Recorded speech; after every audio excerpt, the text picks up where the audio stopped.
Hey, good morning. It is day 5 in our journey where we're looking at the parables of Jesus, basically in Matthew 13. And just a bit of a review. Jesus told these parables because he was sifting his crowd.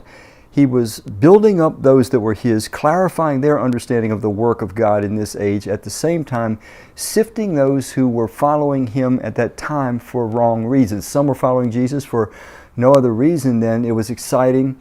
The miracles that he did, the crowds that he drew, so people were just there, kind of like a circus atmosphere drew them.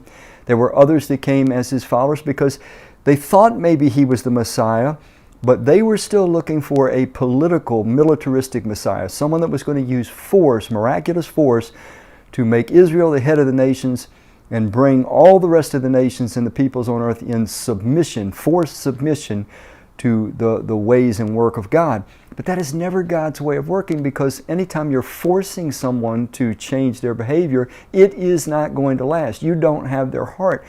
Jesus' kingdom was one of personal trust. Jesus was not interested in political change. He was not interested in social justice issues. Why? Because they do not last. You can only change people permanently when you reach their hearts. You win their trust. Then you have transformational power and allegiance. So he was affirming his followers about the nature of the kingdom of God that God was building. At the same time, he was sifting out those that were following him for the wrong reasons. Okay, let me get today to our parable. It's once again in Matthew 13 in verse 44. The kingdom of heaven is like a treasure hidden in a field.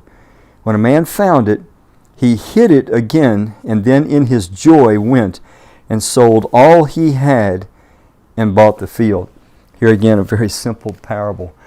Jesus is talking to people, saying that those that see the kingdom of heaven for what it is, those that see that God someday is going to transform not just our individual hearts, lives, bodies, but this entire universe, and he's going to bring in an eternally new realm of living where there's never going to be again any sickness, sorrow, pain, death, hatred, injustice, war, all the things that we accept as normal and inevitable. Those will be gone. The kingdom of God, where God's will is done by everyone all the time, because they want to. They love him. They love his righteousness. They love his will.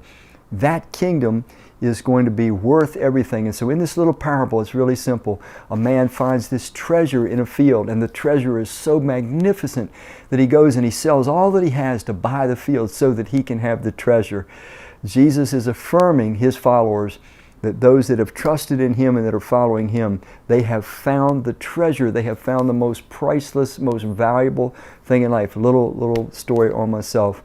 It was 1973 when I became a follower of Christ, and the thing that was crystal clear to me at that time, and of course there was a lot I had to learn, but the one thing that was instantly crystal clear to me was this: if I could be in an acceptable relationship with God, in other words, if God would accept me, if God was on my side, if God was willing to forgive me and take me as his own, the thing that was crystal clear to me, that was more important than anything else in life, more important than anything else in the world.